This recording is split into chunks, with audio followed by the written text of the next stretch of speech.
Welcome back, snow lovers, to the calm after the storm. From the snowmageddon of last week, we now have a little taste of summer. Right now in the Alps, freezing levels are widely above 3,000 metres. In France, they've peaked at over 3,300 metres in the Mont Blanc region, and over on the Italian side, they've hit 3,500 metres. Now, these are the kind of freezing levels you might expect on a fairly typical summer's day, something in mid-July or even August. This is definitely not what you would expect to see in mid to late February. Now, this doesn't mean that it's as warm as it would be in the middle of August. The sun is still much weaker at this time of year, and with the vast quantities of snow cover that we have got at the moment, that is also reflecting the sun's energy as well. So temperatures aren't that crazy, but even so, we have been hitting the mid-teens at 1,000 metres in valleys such as the Chamonix Valley, and over on the Italian side, with the aid of the Föhn effect, they've been reaching the low 20s. So, considering we had all become acclimatised to the heavy snowfalls we had last week, it's been a huge shock to the system. But before I talk more about the heat, let's go back to those crazy snowfalls that we had last week. Over a 10-day period, across wide areas of the northern and western Alps, such as the French and Swiss Alps, we saw between 2 to 3 metres of snowfall. In some areas we saw even more than 3 metres of snowfall. And this is down to fairly modest elevations. We're talking 1,400, 1,800, 2,000 metres, let alone what we had up above 3,000 metres. This has resulted in many areas having the greatest depth of snowfall that we have seen since 1999. Indeed, some areas have even exceeded those depths of snowfall that they had in 1999, so it really has been exceptional. The village of Latour in the upper Chamonix Valley, which sits at around about 1,400 metres, still has around 2 to 2.5 metres of lying snow on the ground, even several days after the end of the snowfall. And down in Argentière, around about 1,200 metres, they have between 1 and 1.5 metres of lying snow on the ground. So it's not just at high elevations we have seen huge amounts of snowfall. Even down to pretty low levels there's been still huge amounts of snow. And up at around 1,800 metres, La Rosière, on the French-Italian border, have recorded over 3 metres of lying snow. So in many areas of the French and Swiss Alps, single-storey buildings have been completely buried by the snowfall, and even multi-storey buildings are completely unrecognisable. And here is some cold hard data for you. So this is the snow depths measured at the official measuring station in the Aiguille Rouge near Chamonix. So the red line is the actual depth, and the purple line is the average depth. So this very clearly shows just how much of a feast or famine season we've had so far. We've pretty much just had 3 snowfall events throughout the entire season, with long periods of dry, stable weather in between. Things got off to a good start in late October with a decent dump of snow around about 22nd or 23rd, but that then all but melted again before the first big dump of snow that we had towards the end of November. And at that point, we had the best start to the season that we had seen in nearly 30 years, with well above average snowfall depths for the time of year. But then we saw almost no snow until the 9th or 10th of January, by which point the snow depths were looking very lean again. And then there was that big snowfall that we had around the 9th and 10th of January, where again we went above average, but only just, kind of brought us back on track to where we should be for the time of year. And again, we were then faced with another really dry period of 3 or 4 weeks with basically no snow. Until this absolutely huge storm that we had just over a week ago now, where actually we had 3 back-to-back storms with very little period in between for anything to melt or blow away, which, as a result, by the end of that, we've had absolutely phenomenal snowfall depths now. The station is measuring over 3 metres of snow, having previously had around about 40 centimetres of snow, so that was just an absolutely phenomenal increase in snow in the period of about a week. Now this didn't quite break the records at this particular weather station. The purple dashed line is the maximum snow depth ever recorded at this station, but it's come very close. And you can see a very similar situation at this measuring station at the Col de Saisy at around about 1,600 metres. So again, this quite clearly shows the 3 very distinct storms that we've seen throughout the season, with the long periods of drought in between. And yet again, we are now well above average for the time of year at that particular station. Again, hasn't broken any records, but that is the greatest snow depth they've had there since 1999.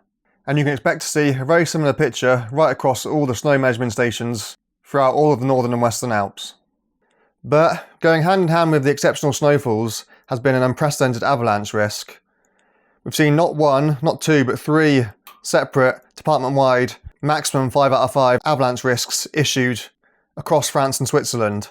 In total, some areas spent 5 or even 6 days out of 10 days under the maximum 5 out of 5 avalanche risk.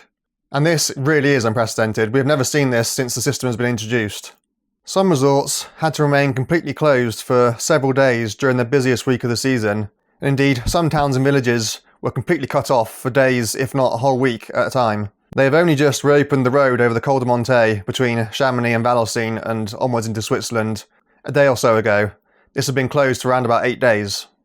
And speaking of the avalanche risk, we have unfortunately reached a very, very grim milestone this week in Europe, with over 100 avalanche-related fatalities, and counting. At the time of recording, this is currently sitting at 112 avalanche deaths.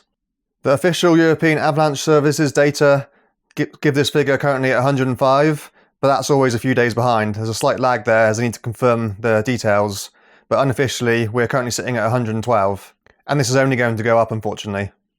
Europe as a whole experiences on average 100 avalanche fatalities throughout the entire year, and we have already surpassed that number in just a couple of months. Of course, most of those deaths do occur during the winter months, but you will also expect to see avalanche fatalities, especially in the Alps, during the summer climbing season as well. So, to reach that number already, and we're only just halfway through the ski season, is pretty shocking really. That figure is Europe-wide, so it does also include a number in the Pyrenees and the Carpathians, for example, but naturally, the vast majority of those have been in the Alps, where in a typical season you will expect to see around 50 avalanche fatalities, and we are already at over 90 at current count. We will very soon pass 100, and like I say, we've only just passed the midpoint of the season, so yes, this truly is an exceptionally bad year in terms of avalanches. And these are not as a result of some freak accidents, some natural disasters. We have not seen any massive spontaneous avalanches wiping out towns and villages this year, thankfully. But that does mean every single one of these is an entirely avoidable accident, or rather incident. Every single one is a skier, snowboarder, hiker, climber, snowshoer who's been somewhere they shouldn't have been, doing something they shouldn't have been doing, and unfortunately they've got themselves killed. So, in spite of all the information that is readily available in the internet age at your fingertips, at the click of a button, we are still somehow failing to get the message across as a community. Do not ski steep slopes in the off-piste on a high-risk avalanche day. The most dangerous day during a storm cycle is not during the storm itself, but it's the first bluebird day after the storm has passed, when everyone is just going mad, desperate to get out there, charging through the powder, without a single care for themselves or for anybody else around them. And every single time after there's a storm, we see countless deaths on the first day that the sun comes back out again. Patience is king when it comes to avoiding avalanche hazards. Impatience is a killer. The likelihood of an avalanche drops significantly around 24 hours or so after a storm, even more so 48 hours after a storm. Traditionally, you would always wait 2, maybe even 3 days after a big snowstorm before venturing out onto big steep open slopes. That's kind of avalanche avoidance 101. But now, in the internet age, everybody absolutely has to be there ASAP. Nobody can afford to wait, because if they do, somebody else will steal their line.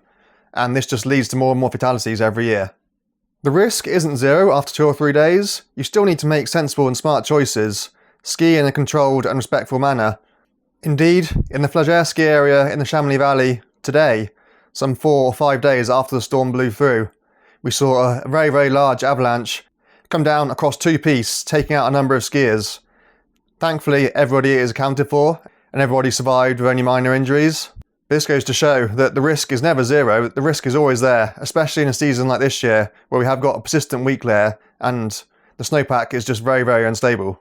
And this was a large, spontaneous avalanche, not a skier-triggered avalanche, caused by the heat of the sun and the huge depth to the snowpack, in an area where, according to the pisteurs, they'd never seen a release such as that before. Again, this is within the bounds of a ski area. This area is controlled. There are avalanche cannons in that zone, in that sector, but the avalanche released above the avalanche cannons, somewhere where nobody had ever seen an avalanche occur before, which goes to show just how dangerous this season is. And that nicely brings me back round to the heat, because we have seen a very rapid change from a deep midwinter storm through to virtually summer-like heat in the space of just a couple of days, and that has brought its own hazards, especially with the huge depth of the snowpack that we've got here in the Northwest Alps. We have been seeing numerous wet slides, some full depth in areas where previously the base had completely gone, where you just have the snow sitting on grass or on rock, on mud. In others you're seeing wet slides all the way down to the old weak layer, the hard frozen base, which has been sitting there since the really dry spell we had in December and early January. Most of the purges will have happened naturally in the first 2 or 3 days after everything heated up again, but as we've seen today, there is still lots of snow sitting up there just ready to come down as the temperatures hit a critical point, whatever that may be.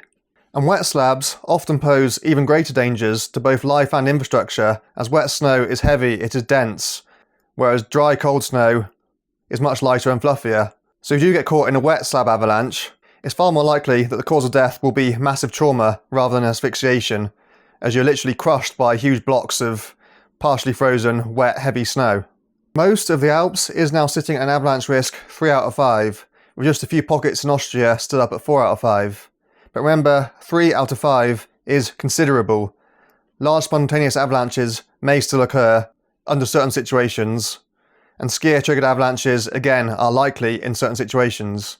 So 3 out of 5, compared to what we have been at, may seem like it's a safe situation to be in, but it is still considerable. You do still need to take care when skiing in the off-piste.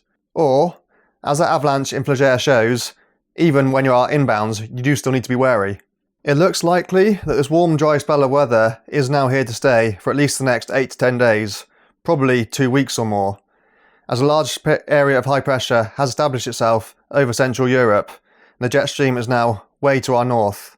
We are very much in the warm tropical air mass.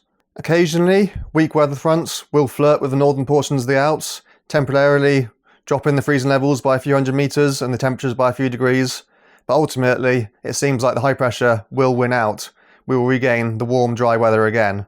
And these kind of weather patterns are very difficult to shift. Once they are established, they tend to stay around for quite some time, as we've already seen throughout this season, with a very dry spell in December and January, another dry spell mid-January through to mid-February. Frustratingly, it is all too often the case that when you have a big dump of snow in the Alps, that is followed very rapidly by a period of very, very warm weather. This means that you often only have a day or so of relatively cool, good weather after a storm blows through to be able to really enjoy the powder, which of course is further exacerbating the problem of people being in a mad rush to get out to the powder and therefore leading to many of the deaths that we are seeing. But this is the reality of our temperate climate and the latitudes that we live in. Typically, when a storm system moves across our region from west to east, it is followed by a big bulge of warm air moving up from the south. That is just how our weather systems work, unfortunately. This type of weather has always happened, but with the oceans being much warmer than they used to be now, it means that when the warmer air comes our way, that is also warmer than it used to be. And this is only going to get worse as we move forward into the future with an ever-warming planet. Therefore, now conditions both on and off-piste are very, very spring-like. Thankfully, of course, we have got huge quantities of snow across virtually all the Alps right now, so in terms of the snow death, it's going to last a long, long time into this spring. But in terms of the quality, yeah, it's becoming very, very spring-like. Much of the Alps are now, thankfully, a lot quieter than they were during the chaos of the main half-term week last week.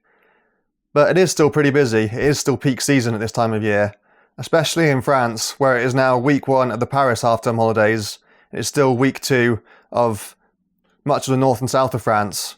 So particularly the French resorts are still very, very busy, and this will continue until at least the 9th of March.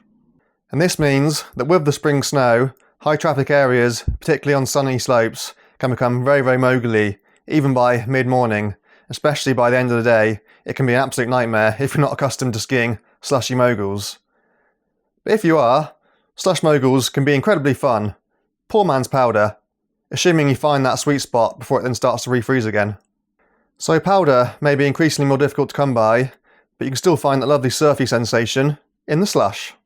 It's my goal for the season to reach 10,000 subscribers, which may seem like a long way off right now, but not when you consider that the vast majority of you are regular viewers. You tuned in for multiple of my videos, and yet still some 70 to 80% of you are not subscribed. And given the numbers of views my videos have been getting this season, if just a small fraction of you click that subscribe button right now, I'll reach that figure tomorrow.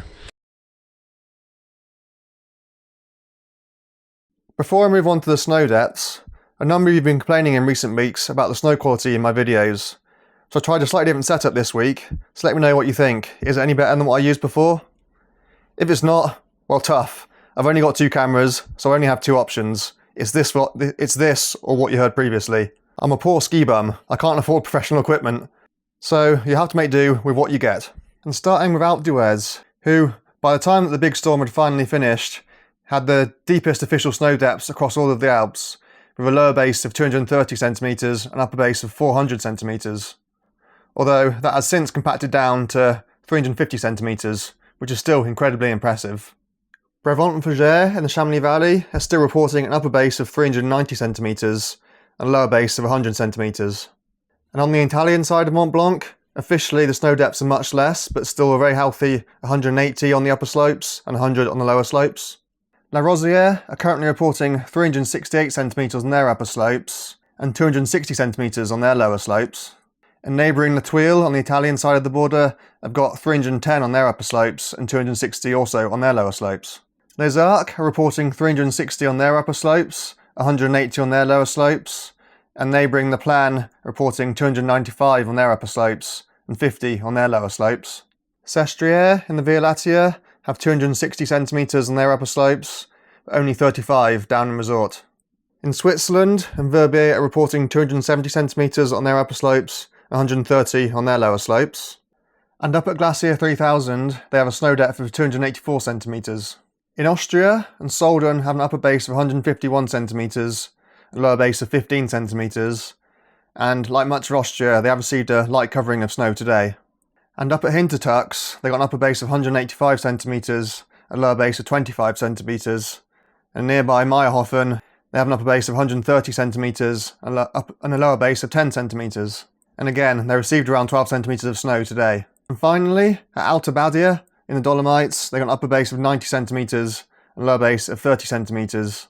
So even after all that snow that they've had recently, the Dolomites still has the least snow across the Alps, but it's a hell of a lot more healthy now than it was a month ago. So that's it from another week in the Alps. We are now just about past the halfway point of the season, at least for many of the bigger resorts. For the lower resorts, we are now quite way past the midway point, but here in Chamonix at least, the season runs well into May, and it's the same at many other resorts as well. So it is a very long season, and we have only just passed the halfway point. So even though many people will stop thinking about skiing now that their half-term holidays are out of the way, the rest of us, we've still got a long way to go. There's still plenty more time to be shredding that powder yet. And if that's you, please stay safe, keep heeding the warnings. The avalanche risk is still considerable. So don't let the fine weather and unstable conditions fool you. But at least we do have a fantastic snowpack now right across the Alps. Ciao!